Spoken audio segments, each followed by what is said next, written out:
नमस्कार अनि हार्दिक स्वागत छ बहसको आजको यो नयाँ श्रृङ्खलामा म महेन्द्र भट्टराईका तर्फबाट। आदरणीय दर्शकहरू, मुलुकको राजनीति अन्यलग्रस्तै छ। लामो राजनीतिक उतार चढावका बीच नेपालले नयाँ जुन व्यवस्था ल्यायो, यो व्यवस्था जनताका पक्षमा छ कि छैन भन्ने विषयमा नेपालको जनमानसमा लामो बहसको श्रृङ्खला सञ्चालन भएको थियो।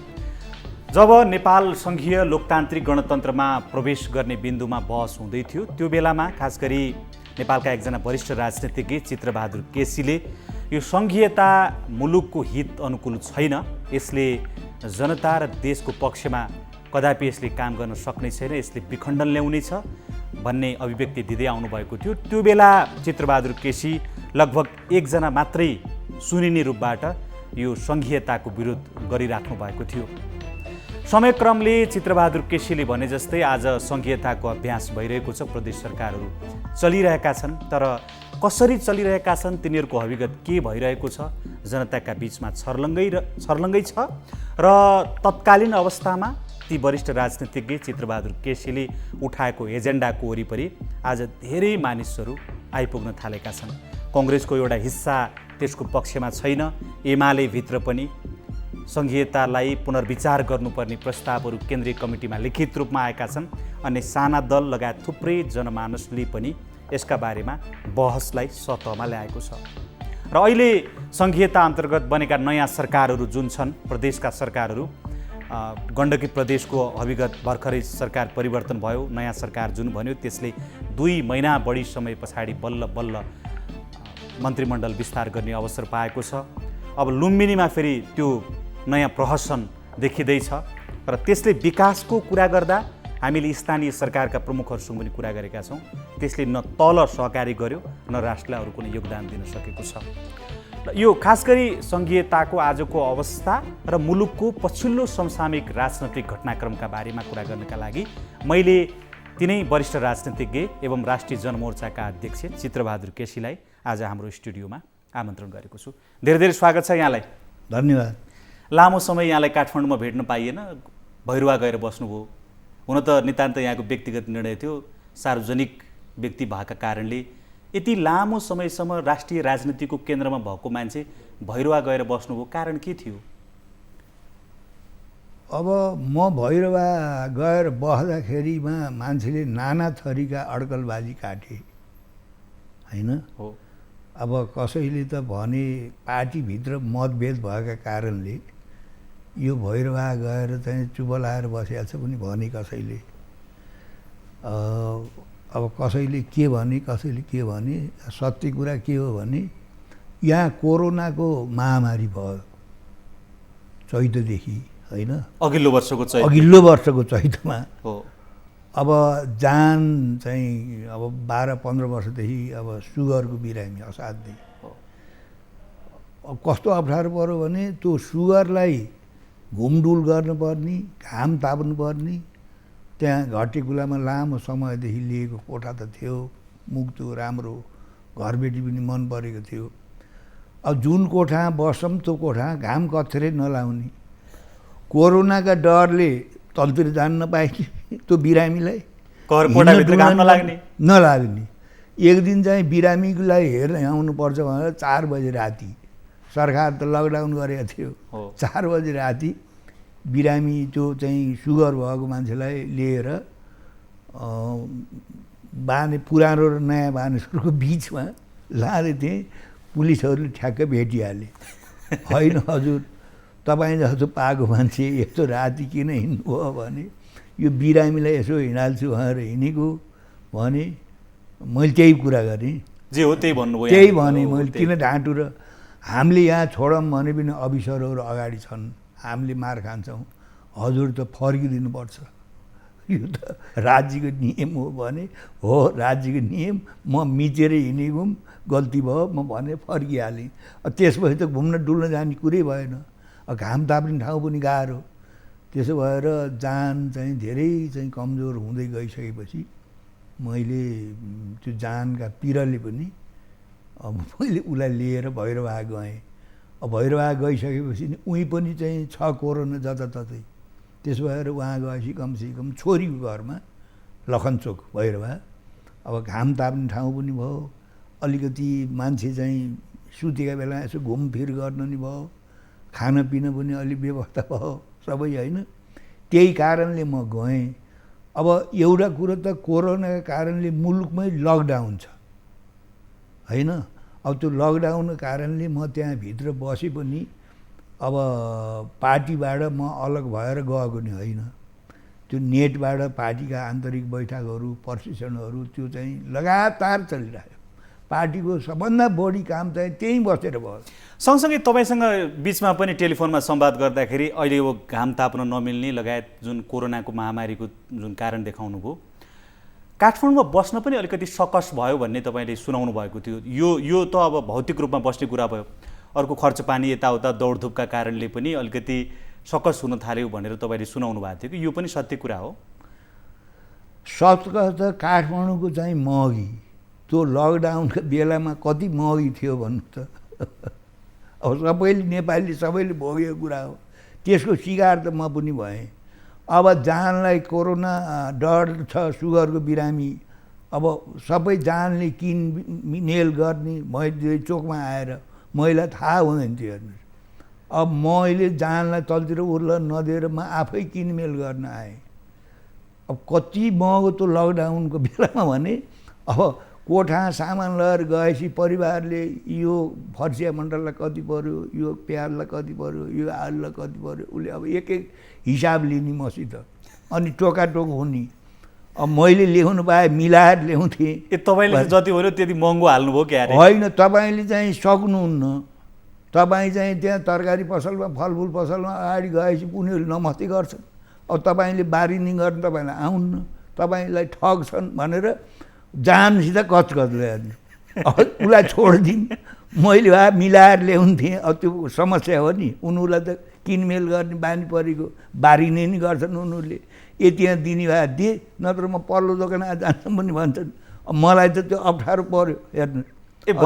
भनेपछि त्यो दैनिक जीवन चलाउनका लागि जुन आर्थिक अवस्था जुन चलाउनु पर्छ भने, जुन आर्थिक जुवा उपार्जन तपाईँको हुन्छ, त्यसमा पनि तपाईँलाई सङ्कट पर्ने परिस्थिति आउँदो रहेछ काठमाडौँ? होइन, पैसाको अभाव त काठमाडौँ बस्दा त भइहाल्छ नि त। अब पछि कोरोनाले समात्यो। अब 50-60 हजार कति चाहिँ कोठाको भाडा बिजुली सबै भएको थियो। कोरोनाले समात्यो भनेपछि छोराबुहारी जापानबाट आए, उनीहरूले अब यो कोठामा बस्नु हुन्न त पहिले पनि भन्थे। त्यसपछि तपाईँको चाहिँ नि त्यो भाडा साडा सबै तिरे। अब यो कोठा नबस्नु, तपाईँहरू मधेस जानुहोस्, अब यहाँ तपाईँहरूलाई कोरोनाले खान्छ भनेर त छोराबुहारीले उतैबाट भन्थे। अनि लो जे गर्ने गर यो कोठा भनेर म गइहालेँ त्यो बिरामीलाई लिएर, अनि भैरवातिर बसेँ। कति वर्ष बस्नुभएको कोठा थियो तपाईँको? त्यो 21 वर्ष। 21 वर्ष जुन कोठाको जीवन बिताउनु भएको थियो काठमाडौँको घट्टीकुलोमा, त्यो छोडेर तपाईँ भैरवातिर लाग्नुभयो। हो हो। यो तपाईँ र म कुरा गरिरहेका छौँ, तपाईँको बारेमा त धेरै नेपालीलाई जानकारी छ होइन, तर यो अलिकति अनौठो जस्तो लाग्दैन? तपाईँ लामो समयदेखि राजनीतिमा हुनुहुन्छ, देशको उप प्रधानमन्त्री पनि भइसक्नु भएको थियो, अहिले चाहिँ घाम ताप्ने कोठा पनि तपाईँले पाउन सक्नु भएन र तपाईँको दैनिक खर्च चलाउनु पनि समस्या पर्यो भन्दा चाहिँ बाँकी पनि राजनीतिज्ञहरू छन् नि, तपाईँ हेरिराख्नु भएको हुन्छ नि, उहाँहरूको तडक भडक कस्तो लाग्छ तपाईँलाई? यो राजनीति कहाँ पुग्यो आज? मैले तपाईँको सादगी जीवन र त्यो मैले चाहिँ अब राजनीति गर्ने भनेको आफू बन्न हो भन्ने कुरा मैले, मेरो पार्टीले मलाई सिकाएन। हेर्नुहोस्, आफू बन्नुपर्छ, आफ्ना परिवारलाई बनाउनुपर्छ, आफ्ना नजिकलाई बनाउनुपर्छ भन्ने कुरा मेरो पार्टीले मलाई सिकाएन। बरु त्यस्तो आचरण त्यस्तो विचार राख्नलाई पार्टीले चाहिँ नि कडा कारबाही पनि गर्यो। त्यसो भएको हुनाले मलाई पार्टीले जे सिकायो मैले त सबैको क्लास लिएँ नि त होइन। पुष्पलालजी तुलसीलालजीसँग म भान्सै जोडेर बसेँ, मनमोहनजीसँग नि मैले सङ्गत गरेँ, समूरामजीसँग गरेँ, पुरानो पिँढी। अब महामन्त्री भएको तत्काल 14 सालमा अब चाहिँ केशरजङको त क्लासै लिएँ मैले। त्यस हुनाले मैले चाहिँ जे सिकेँ होइन, राजनीति गर्ने भनेको आफू बन्न होइन, मुलुक बनाउन हो, जनता बनाउन हो र चाहिँ अब त्यो जुन एउटा आदर्श हो, एउटा नैतिकता हो, एउटा इमान जमान हो, त्यो चाहिँ छोड्न हुन्न भन्ने मलाई चाहिँ जुन दर्शन जुन सिद्धान्त जुन नीति पार्टीले सिकायो भन्नु न। अब त्यतातिर म त्यतातिर गयो मेरो ध्यान होइन। मलाई चाहिँ भनौँ न त्यही उसले पनि अब तिनै बेच्ने चाहिँ तरकारी बेच्नेहरूले के भयो भन्नुहुन्छ भने 40 रुपियाँ 40 रुपियाँमा बेचेकी रहेछन् एउटा महिलाले फर्सिया मन्डा। बुढी माउले के भनेको थियो भने फर्सिया मन्डा ल्याउनु होला, धेरै दिन भयो फर्सिया हरि नखाएको भनेको थिएँ, आज यही लानु पऱ्यो भनेर।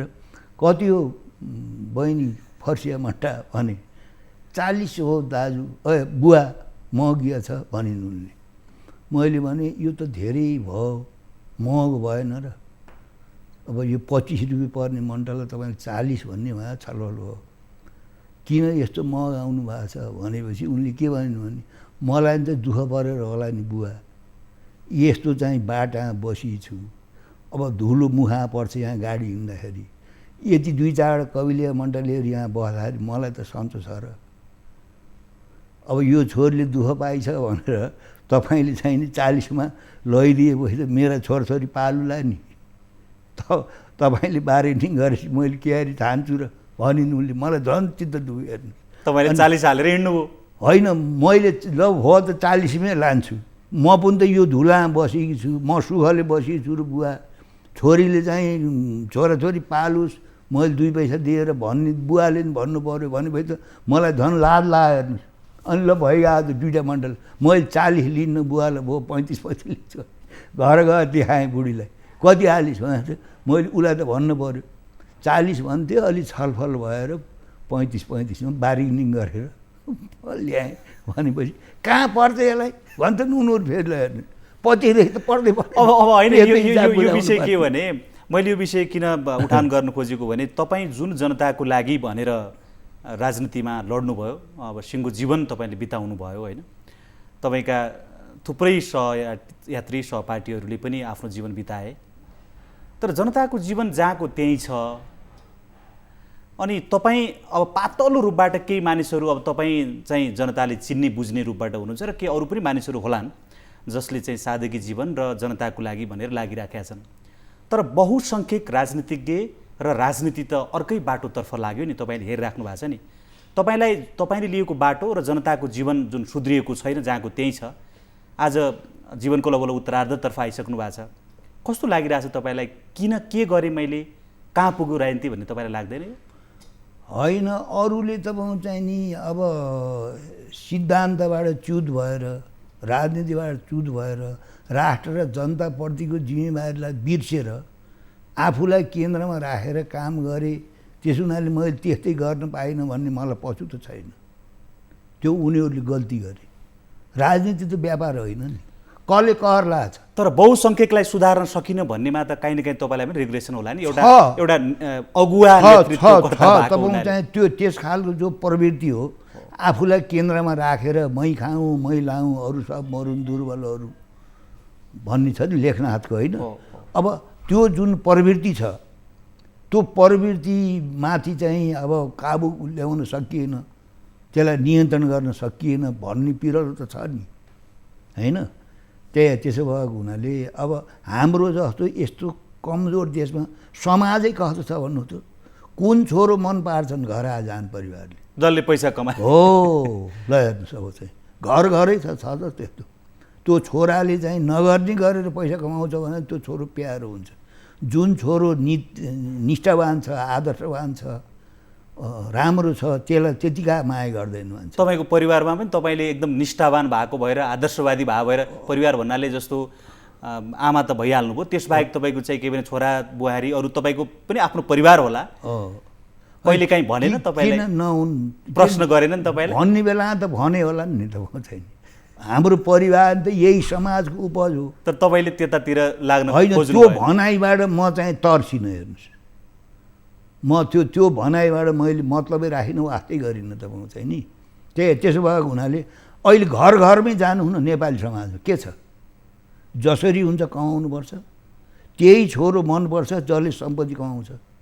जुन छोरो आदर्शवान छ, निष्ठावान छ, चरित्रवान छ, त्यसलाई घर आजानले कहाँ रुचाउँछन् भन्नु? रुचाउँछन्? यथार्थ त्यो हो नि, रुचाउँदैन। त्यसको छाया त तपाईँ चाहिँ यो समाजमा परेको छ नि त, र त्यही समाजबाट नेतृत्व चयन हुने हो, त्यहीबाट हो नि, जहाँ अर्थव्यवस्था। तर अब समस्या के भने तपाईँको अघि त्यो तरकारी बेच्ने जो बहिनी हुनुहुन्छ अथवा दिदी हुनुहुन्छ, उहाँको जीवन, उहाँ जस्ता लाखौँ करोडौँ नेपालीको जीवन त जहाँको त्यहीँ रह्यो। त्यहीँ छ। त्यहीँ किन छ भनेर भन्दाखेरि मुलुक अहिले पनि अर्ध औपनिवेशिक अवस्थामा छ, अर्ध सामन्ती अवस्थामा छ। हेर्नुहोस्, त्यस हुनाले पुँजीवादी तपाईँ चाहिँ संस्कृति के हो, पुँजीवादी दर्शन के हो, पुँजीवादी आदर्श के हो, मै खाऊँ मै लाऊँ होइन, मै सुख सहेलामा र म गरौँ अरू सब मरुन् दुर्बलहरू होइन। त्यस हुनाले यो प्रणालीको तपाईँ चाहिँ असर हो। पुँजीवादी प्रणालीमा यस्तै हुन्छ। तपाईँ अरू देशमा जानुहोस् न, भारतमा जानुहोस् न, संसारको सबभन्दा ठुलो लोकतन्त्र भनेर करोडौँ जनता घरबार बिगिन्छन्, करोडौँको चर्फी छैन, खुला आममा बस्छन् होइन, भन्नु न, छन् नि त्यो त। त्यस कारणले यो जुन यो पुँजीवादी जुन प्रणाली हो तपाईँ चाहिँ व्यक्तिगत नाफा, व्यक्तिगत स्वार्थ, व्यक्तिगत फाइदा, त्यसैको लागि राजनीति गर्ने हो, अझ त्यसैको लागि बिहा गर्ने हो, जीवनसाथी ल्याउने, त्यसले पैसो ल्याएन भने त्यसलाई पोल्ने। ल हाम्रो समाजमा छैन त्यो। त्यसो हुनाले यो चाहिँ प्रणालीको चाहिँ दोष हो, पुँजीवादी प्रणाली। अब हाम्रो देशको सन्दर्भमा कुरा गर्दा अहिले पछिल्लो पटक जुन 74 सालमा आम निर्वाचन भयो, त्यो निर्वाचन पछाडि चाहिँ दुईवटा कम्युनिस्ट पार्टी, तपाईँ के भन्नुहुन्छ थाहा छैन, तर नाम चाहिँ उहाँहरूको कम्युनिस्टै छ होइन, नाम त्यही भन्नु। दुईवटा कम्युनिस्ट पार्टीको गठबन्धनलाई जनताले 2/3 नजिक बहुमत दिएका थिए, राम्रो जनमत प्राप्त भएको थियो।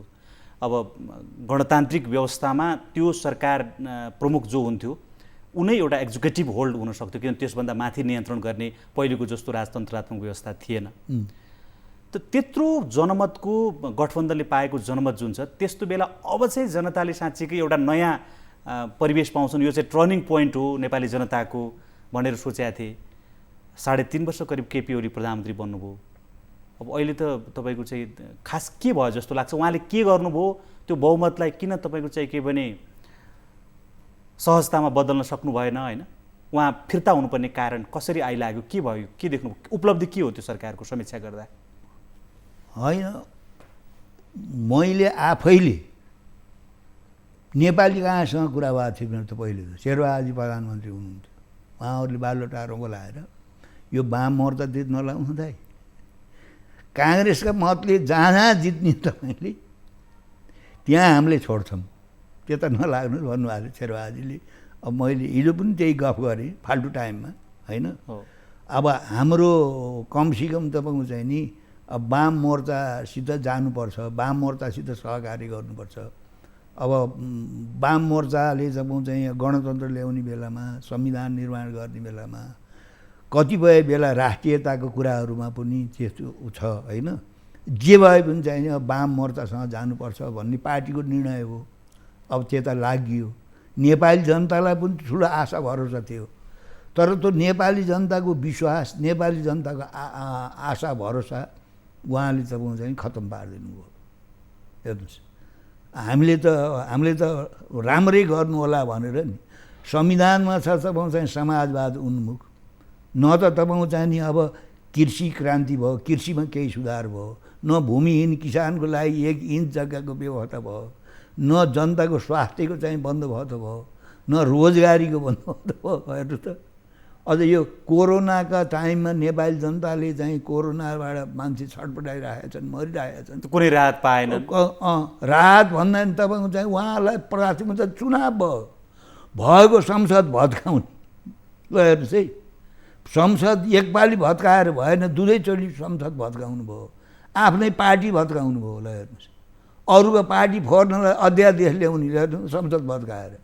त्यसो हुनाले जुन आशाले भरोसाले नेपाली जनताले अब भरोसा गरेका थिए, हामीले पनि भरोसा गरेका थियौँ, समर्थन दिएका थियौँ, त्यसो हुनाले उहाँले सक्नु भएन। तर उहाँले त अब यो आफ्नो सरकारले चाहिँ चमत्कारिक कामहरू गरिरहेको थियो, त्यो देख्न नसहनेहरू, देश र विकास विरोधीहरूले चाहिँ आफ्ना विरुद्ध षड्यन्त्र गरे भनेर उहाँले त्यो चाहिँ न्यारेसनमा कुरा गरिराख्नु भएको छ नि, होइन? त्यो सरासर चाहिँ झुटको कुरा हो। झुटको पनि एउटा सीमा हुन्छ तपाईँको चाहिँ नि।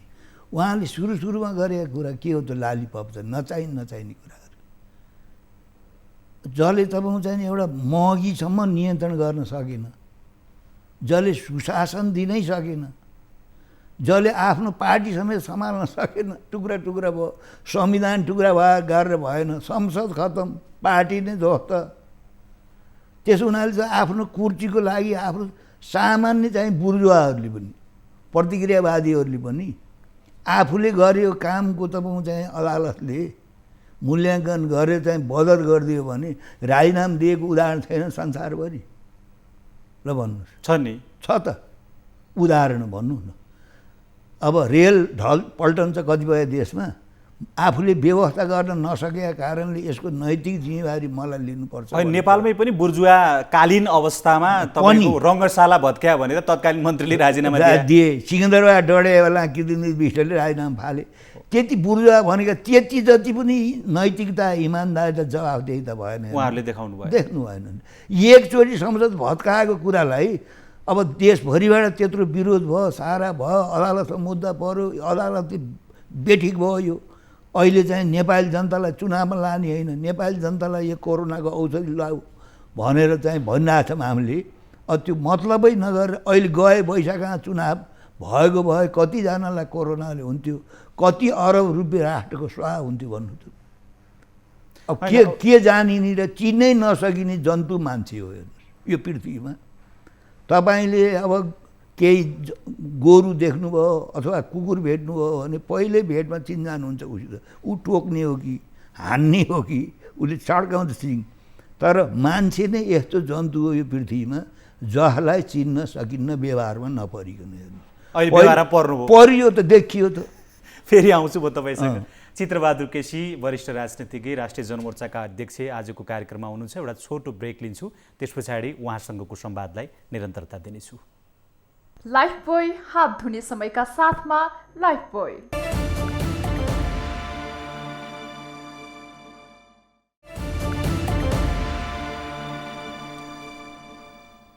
विश्रामपछि पुनः हार्दिक स्वागत छ। बहसको आजको यो श्रृङ्खलामा चित्रबहादुर केसी हाम्रो स्टुडियोमा हुनुहुन्छ। यहाँलाई पुनः स्वागत छ हाम्रो कार्यक्रममा। धन्यवाद।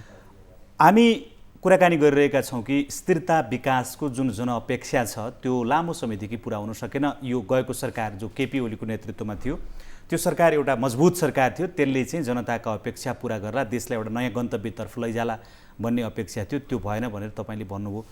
अब यत्रो ठुलो जनताको जनमतको पनि अपमान भयो, त्यसले पनि राम्रो काम गर्न सकेन, 5 वर्ष सरकार चलाउने परिस्थिति बन्यो, आफ्नै पार्टी नेकपा फुट्यो र एमाले पनि फुटको सङ्घारमा अहिले पनि त्यो चाहिँ असरल्लै छ। अब यो स्थिरता र विकासको जुन जनताको अपेक्षा छ त्यो के खालि गाउने गीत मात्रै हुने भयो कि यो पुरा होला? तपाईँ के देखिराख्नु भएको छ? लामो तपाईँको अनुभवले के भन्छ? होइन, अब खालि चाहिँ नेताले मात्रै बिगारे चाहिँ होइन यो देश, त्यो त ठिक भन्नुभयो, बुझ्नु भएन? अब जब हामीले तपाईँ चाहिँ अहिले हामीले विकसित देश भन्छौँ नि, ती देशहरूले नै हामीले जस्तो अनेक प्रकारका ठक्कर खाएर अनेक खालका चाहिँ पीडा भोगेर आजका विकसित देश भएका हुन्। तिनी एकाएक आकाशबाट खसेर त्यता भएका होइनन्।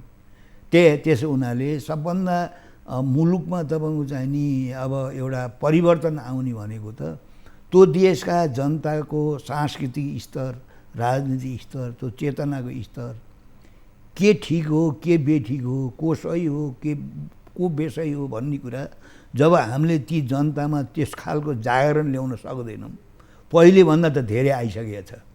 यही प्रतिगमनका विरुद्धमा नेपाली जनताले कसै त आउन ठडाए। तर नेपाललाई परिवर्तन गर्नको लागि जुन एउटा आधारभूत नेपाली जनतामा एउटा चाहिँ एउटा जागरण, चेतनाको हामीले विकास गर्नुपर्ने हो। हामी समाजको अगुवा भन्नेले हामीले त्यो सकेनौँ।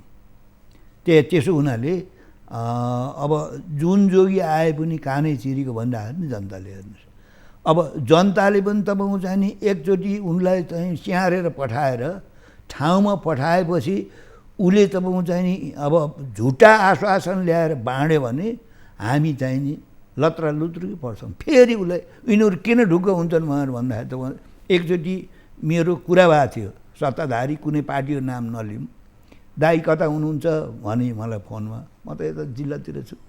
किन गइरहनु पऱ्यो जिल्लामा?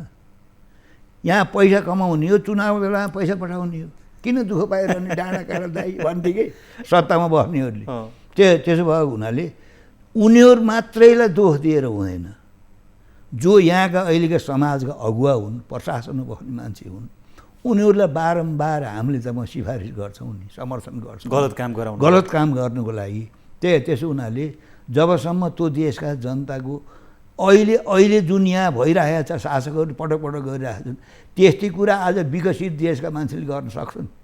त्यही जापानको प्रधानमन्त्री भन्नु बुर्जा हो, पोहोर साल होइन, उसको चाहिँ आन्ध्रमा चाहिँ के खटिरो भयो अरे। यहाँका शासकले मान्ने थिए मैले यो आन्ध्रमा खटिरो भयो, 5 वर्ष तपाईँहरूलाई कबल गरेर म चाहिँ सत्तामा आएको हुँ, मेरो आफ्ना कारणले, रोगका कारणले मैले बिदा लिनु पर्यो, तपाईँहरूलाई बाँडेको आश्वासन मैले चाहिँ पुरा गर्न सकिनँ, मैले क्षमा पाऊँ भने न, राजीनामा दिएर हिँडे हो त। यहाँका शासकले त्यस्तो सपना पनि सोच्छन् त्यो। ल भन्नुहोस्, सर्वोच्च अदालतले यति बेला संसदको बैठक बोलाऊ, यति बेलासम्म नयाँ प्रधानमन्त्रीलाई शपथ गराऊ भन्न पर्ने। हेर्नु गति तब मात्रै छोडे। ल हेर्नुहोस्, अब चाहिँ त्यसो भन्नु त्यो हेर्नु, हाम्रो जुन तपाईँ एउटा सांस्कृतिक स्तर छ नि, हाम्रो जुन चाहिँ गति छ, त्यो स्तरसम्म अदालतले तिमीले संसदको बैठक यतिखेर बोलाउनै पर्ने, फैसला गरिदिनु पर्ने, तिमीले चाहिँ प्रधानमन्त्रीलाई शपथ खुवाउन पर्ने, राष्ट्रपतिलाई आदेश गर्नुपर्ने। अनि त्यो 72 सालको संविधान बनाउनेहरूले अहिले के भन्ने भने देशमा निर्दलीय व्यवस्था आयो। त्यो 76-5 बनाउने बेला अहिलेका यी नाइकेहरू होइन, अस्तिसम्म बस्ने नाइकेहरू उहाँहरू भने बाध्यात्मक अवस्थाबाट तपाईँको सरकारबाट अपदस्थ हुनुपर्ने परिस्थिति आएपछि मात्रै उहाँहरू बिदा हुनुभयो, केही नलाएर नयाँ गठबन्धन बन्यो। अब नयाँ गठबन्धन पनि अब बनेको धेरै समय भएको छ। अब 4 सदस्यीय मन्त्रीमण्डल छ, 1 जना राज्य मन्त्री सहित 5 सदस्य भएको छ क्यारे। अहिलेसम्म त्यसले मन्त्रीमण्डल विस्तार गर्न सकेका छैन। नयाँ गठबन्धन केपी ओलीले चाहिँ तपाईँहरूको भाषामा चाहिँ प्रतिगमन गरेर अब नयाँ गठबन्धन बन्नुपर्छ र उहाँलाई सत्ताबाट बाहिर्याउनुपर्छ भन्ने लाइनमा सङ्घीय संसदमा 1 जना सांसद मात्रै भए पनि तपाईँको पार्टी एउटा महत्त्वपूर्ण पार्टी हो, तपाईँहरू पनि त्यसमा हुनुहुन्थ्यो। आजै तपाईँको एउटा नयाँ विचार सार्वजनिक भएको छ कि यो जुन नयाँ गठबन्धन छ, ओलीका विरुद्ध बनेको गठबन्धन, त्यो गठबन्धनमा रहिरहनु आवश्यक छैन भन्ने तपाईँको विषय सार्वजनिक भयो। आफैले बनाएको गठबन्धनबाट फेरि किन यति छिटै बाहिरिने भन्नु? मान्छेले बुझेनन्। जो कार्यगत एकता त हामीले चाहिँ गणेश मान्जीसँग गरेनौँ, नेपाली काङ्ग्रेससित गर्नुभयो। कत्रो दुश्मनी भइरहन्थ्यो हाम्रो काङ्ग्रेससितका, वास्तवमा भन्नु है। ठिक त्यस्तै त म चाहिँ माओवादीसँग हाम्रो कत्रो चाहिँ द्वन्द्व भयो, एमालेसँग नि हाम्रो कत्रो सङ्घर्ष भयो। अब पञ्चेहरूसितै भयो भनौँ न। महाकाली सन्धि जब गरे पार्टीहरूले भनौँ न, जब गरे त्यो राष्ट्रको अहितमा थियो। त्यत्रो वर्ष हामीलाई झेलखान हाल्ने, सर्वस्व गर्ने, कीर्तिनिधि विष्टसँग सहकार्य गऱ्यौँ त हामीले त। हामीले जनतालाई बुझाउन नसकेको कुरा के हो भने कार्यगत एकता भनेको के हो।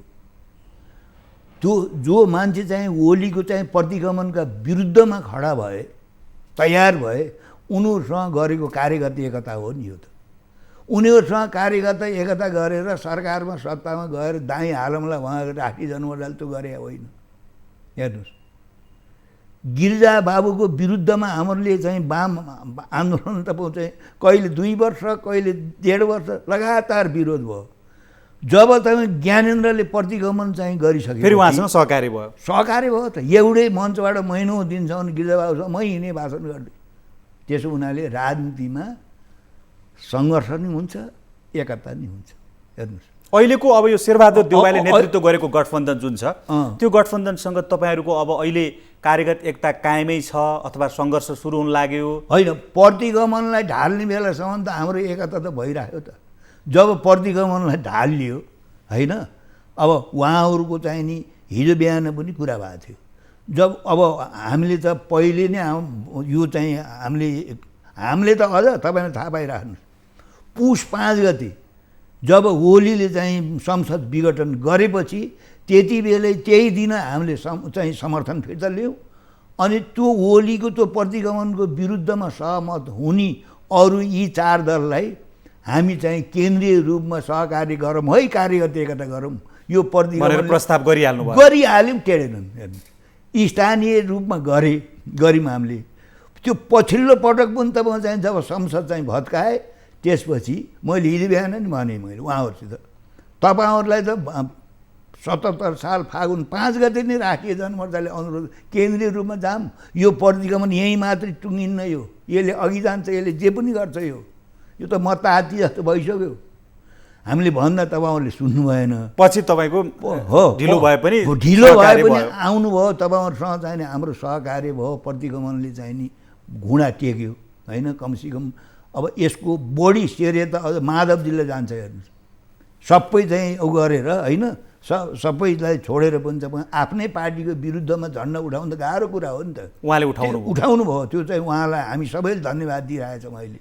त्यसो भएको हुनाले त्यही कामको लागि कार्यगत एकता हो नि हाम्रो। त्यो काम सम्पन्न भयो, तपाईँहरू अहिले अब आफ्नो बाटोमा हुनुहुन्छ। बस हामी त मैले त सिंहदरबारमा उहाँहरूसँग भएको बैठकमा भने अब यो प्रतिगमन सचियो। गिरिजाबाबुसँग सहकारी गर्दाखेरि हाम्रो नीति त्यही थियो, गणेश मान्जीसँग सहकारी गर्दा नि हाम्रो नीति त्यही, शेरबहादुरजीसँग गर्दाखेरि त्यही छ। त्यसो भएको हुनाले हामी प्रतिपक्षमा बस्छौँ। तपाईँहरूले राम्रा गर्दा तपाईँहरू हामीले सराहना नि गर्छौँ, मद्दत गर्छौँ। राम्रो गर्नलाई राम्रो गर्नुहोस्, नराम्रो गर्ने बित्तिकै हिजो कार्यगत एकता गरेको, त्यस कारण नराम्रो गरे पनि कहाँ थाप्नुपर्छ हामी भन्दैनौँ। नयाँसँग कार्यगत एकता गर्नुहुन्छ, नराम्रो गऱ्यो भने भनिहाल्छ। भोलि चाहिँ तपाईँको चाहिँ नि नराम्रो गरेपछि त त्यो सहन त भएन नि त। अब अर्को एउटा त्यसो भएको हुनाले अहिले अब सरकारले बनेको छैन, बन्दैछ होइन, बन्दैछ। हामीले उहाँहरूलाई भनेको बारम्बार के हो भने जुन काम गर्दाखेरि होइन हिजो त्यत्रो 2/3 सरकार चाहिँ बदनाम भयो, हामीले उसको विरुद्धमा यत्रो लडाइँ लड्नु पर्यो, तिनै गल्ती कमजोरी तपाईँहरूले कृपया नदोहोऱ्याउनु भनेर तपाईँले भनिसक्नु भयो। भने अब एउटा महत्त्वपूर्ण कुरा के भने मैले कार्यक्रम सुरु गर्दै गर्दा पृष्ठभूमिमा पनि भने कि नेपालमा चाहिँ सङ्घीयताले फलिफाप गर्दैन, यसले चाहिँ दुरावस्था ल्याउनेछ भनेर तपाईँ एउटा 37 साल जस्तै तपाईँ निरन्तर लडिराख्नु भएको थियो। अहिले त्यसका अब केही कुरा रोपेपछि त्यसको फल त दिन थाल्छ नि, त्यसका फलहरू अहिले देखिराख्नु भएको छ। कस्ता लागे त्यसका फलहरू, के हुँदैछ? खत्तम भयो नि। त्यो मेरो विचार होइन, राष्ट्रिय जनमोर्चाको विचार हो। त्यसको नेताको हैसियतले तपाईले उठाउनु भयो। मैले पार्टीको विचार बोकेर हिँडे हो। नेपाली जनताले त्यो सङ्घीयताले नेपाली जनताको चाहिँ हाडखोर चाहिँ खाएको हुनाले मलाई देवत्वकरण गरिरहेछन् मान्छेले। पार्टीको जनमोर्चाको नीति, राष्ट्रिय जनमोर्चाको अध्यक्षको नाताले त्यो नीतिको नेतृत्व तपाईँले लिइराख्नु भएको थियो नि त। त्यही हो। त्यही भएर तपाईँलाई बढी चिने मान्छेले सङ्घीयता हेर्नु न, यो सङ्घीयता भन्दा पहिले मन्त्रीहरूको तपाईँको चाहिँ नि व्यापार खरिद बिक्री पार्टी बदल्ने सारा तपाईँको चाहिँ नि एक ठाउँ देख्नु पर्थ्यो नेपाली जनताको आँखाले। सिंहदरबार सङ्घीयता लगायत सबै कुरा ध्वस्त पार्न थाल्यो, त्यो भनेको प्रतिगमन हो भन्ने दलहरूसँग फेरि गठबन्धन गरे होइन। तपाईँ चाहिँ त्यो ओलीजीले तपाईँको चाहिँ नि सङ्घीयता चाहिँ फाल्ने कुरा हुँदै मुखले भन्ने एउटा बेग्ली कुरा हो। हेर्नुहोस्, जुन शक्तिले उहाँहरूलाई भिटो तपाईँ लाएर सङ्घीयताको भारी बोका हो, उहाँ फाल्ने योजनामा हुनु कहाँ हुने त्यो बेकार कुरा थियो। वाइघाती त रिस उठेर गरेको कुरा हो। जुनसुकै तपाईँको चाहिँ अब प्रलोभन थ्रेटन सबै गरेर पनि त्यहाँ चाहिँ सङ्घीयताको अगाडि तपाईँको चाहिँ नझुकेको राष्ट्रिय जनमोर्चा मात्रै हो। यो अब यो सङ्घीयता जो कार्यान्वयनमा छ यसले खत्तम भयो भने त तपाईँले भनिसक्नुभयो होइन, यसले कहाँ पुर्याउँछ अब यो? अब जस्तो किनभने अहिले धेरै मानिसहरू पनि अब कोही मसिनो ढङ्गले कोही अलिकति सशक्त ढङ्गले नै यसका विरुद्ध आवाजहरू उठ्न थालेको छ, तर पनि यो अब सङ्गठित छैन भनौँ न। एक हिसाबले तपाईँहरूको त सङ्गठित छ, बाँकीको त्यस्तो छैन। यसले कहाँ पुर्याउँछ? हामी कहाँ पुगेर पुनर्विचार गर्ने स्थितिमा देश पुग्छ कि अथवा यसले राम्रो गर्छ पछि? होइन, राम्रो त यसले गर्दै गर्दैन। हामी तपाईँको चाहिँ त्यतिकै गाँजा खाएर सङ्घीयता नेपालमा हुन्न भने हो र गाँजा भएर हामीले संसारमा जुन देशमा तपाईँको चाहिँ नि सङ्घीयतामा जबरजस्ती लगियो ती देशहरूको अनुभव हेरेर हो नि। रुसले तपाईँको चाहिँ नि सङ्घीयतामा गयो, त्यही टुक्रियो, 15 टुक्रा भयो होइन। हिन्दुस्तान तपाईँको चाहिँ नि हिन्दुस्तान र पाकिस्तान त सङ्घीयताकै आवरण भएको छ नि त। ल भन्नु न, बङ्गलादेश समेत भयो। बङ्गलादेश भन्नुहोस्, त्यस्तै गरेर तपाईँको चाहिँ अहिले इथियोपियाकै कुरा भन्नुहोस् त। त्यसो भएको हुनाले सङ्घीयता पनि एउटा प्रणाली हो। छरिएर रहेका देशहरूलाई एक ठाउँ बनाउने प्रणाली पो सङ्घीयता हो त। एक ठाउँ पृथ्वीनारायण शाहले बनाएको देशलाई टुक्र्याएर 2224 राज्यलाई चाहिँ जम्मा गरेर एउटा प्रदेश एउटा देश भएको थियो एउटा नेपाल। त्यसलाई 8वटा नेपाल बनाउनु पर्ने। ती 8 ठाउँमा चलाउने चाहिँ प्रशासनिक खर्चहरू त्यो 8 ठाउँमा नेपाली जनताले देखेको छैन नि। त्यो नाटक, त्यो चाहिँ मन्त्रीहरूको चाहिँ बन्द व्यापार भन्नु न, सांसदहरूको खरिद बिक्री, पार्टीको फेरबदल हेर्नु त अविगत के नेपाली जनताले अब पहिलेका छन् नेपाली जनता। त्यसो हुनाले राष्ट्रिय जनमोर्चाले भनेको कुरा के हो भने जसरी तपाईँको चाहिँ राजतन्त्र हटाउँदा पञ्चायत हटाउँदा नेपाली जनता सडकमा नआइकन हटेन, ठिक त्यस्तै सङ्घीयता यो मुलुकबाट हटाउनको लागि पनि नेपाली जनता सडकमा नआएसम्म त किन दिन्छन् र जसले बोकाएका हुन्। सडकमा कहिले आउँछ त्यसो भए? अब तपाईँ किन, तपाईँहरू त यसको विरोधको नेतृत्व गरिरहेको मानिस। परिस्थिति पाएको हुँदै जान्छ, आउँछ एक दिन। अब उपाय के छ? जो विश्व ब्याङ्कबाट ऋण ल्याएर त्यसको नेतृत्व तपाईँले लिनुभयो भने हुन्थ्यो नि। अब सडकमा आउनु भनेर नेतृत्व गर्नुभयो, तपाईँले त पहिलेदेखि गरिराखेका भनिराखेका छन्। अन्तर्राष्ट्रिय वित्तीय संस्थाबाट ऋण काटेर ल्याएर चाहिँ प्रदेशका मन्त्रीहरू, प्रदेशको सरकार अनि प्रदेशका पाल्ने त हुन्छ। ऋण गरेर घिउ पिउनुहुन्छ तपाईँ कहीँ? ल भन्नु त। त्यसो भएको यो हुने त हुँदै होइन नि। तैपनि त्यसको बाहनाबाट चाहिँ नि गाडी चढेकाहरू, सम्पत्ति कमाउन पलेकाहरू, उनलाई त यो सङ्घीयता नेपालीको लागि ल्याएको छ। सीमित केही राजनीतिक पार्टीका मान्छेहरूलाई त्यहाँ थन्क्याउनु भएको छ। केन्द्रमा दुःख कमाउन त्यहाँ अनि त्यहाँ थन्क्याउन भनेको त्यहाँ राखेपछि त केन्द्रको दावा गर्दैन उनीहरूले, माथि आएर पिरल्दैनन्, त्यहीँ खान्छन्, त्यहीँ डुल्छन्। त्यसो भएको हुनाले प्रजातान्त्रिक विकेन्द्रीकरण गर्नुपर्छ। प्रदेशमा हुने जति चाहिँ बजेट खर्च सबै गाउँपालिका नगरपालिकालाई दिनु। त्यही सुन्नुहोस्, म भैरवा बसेँ, बुटोल बसेँ, कतिपय मेडिकल चाहिँ डाक्टर साहबहरू कहाँ म जताउन क्यार्न गएँ नि, उहाँहरूले मलाई अब मैले पैसा दिँदा पनि लिनु भएन। किन लिनु भएन? तपाईँहरूको त मेहनत हो भनेपछि सङ्घीयताले उहाँहरूलाई बोकाएको पीडा पोख्नु हो। हाम्रो तारिख बोक्नु भयो तपाईँले, हाम्रो वारीहरूलाई किन हामीले त पैसा लिनु भयो भन्नु न। हजारौँ पैसा लाउने ठाउँमा पनि त्यो त पीडा हो नि जनताको। कमाउने डाक्टरहरूले त्यस्तो वेदना गरे भने जनताको मनमा छ अब यो विद्रोह आउन सक्छ भन्ने। सङ्गठित रूपले जसरी त म चाहिँ जनता ननिस्किन् त यिनीहरूले त यहाँ तर मार्न पाइएको छ नि, यिनीहरूले फाल्दैन। हस्, हामीलाई आज समय दिनुभयो, महत्त्वपूर्ण समय र संवादका लागि यहाँलाई धेरै धेरै धन्यवाद छ। धन्यवाद। मलाई पनि समसामयिक विषयमा नेपाली जनताको बिचमा आफ्नो पार्टीको विचार राख्ने अवसर दिनुभयो, यहाँहरूलाई पनि धेरै धेरै धन्यवाद। साधारण दर्शकहरू, वरिष्ठ राजनीतिज्ञ राष्ट्रिय जनमोर्चाका अध्यक्ष चित्रबहादुर केसीसँग आजको बहसको यो श्रृङ्खलामा हामीले कुराकानी गऱ्यौँ। नयाँ श्रृङ्खलामा नयाँ विषय र पात्रहरूका साथ फेरि हाम्रो भेट हुनेछ। आज यो कार्यक्रमबाट हामी सबैलाई बिदा दिनुहोस्। नमस्ते।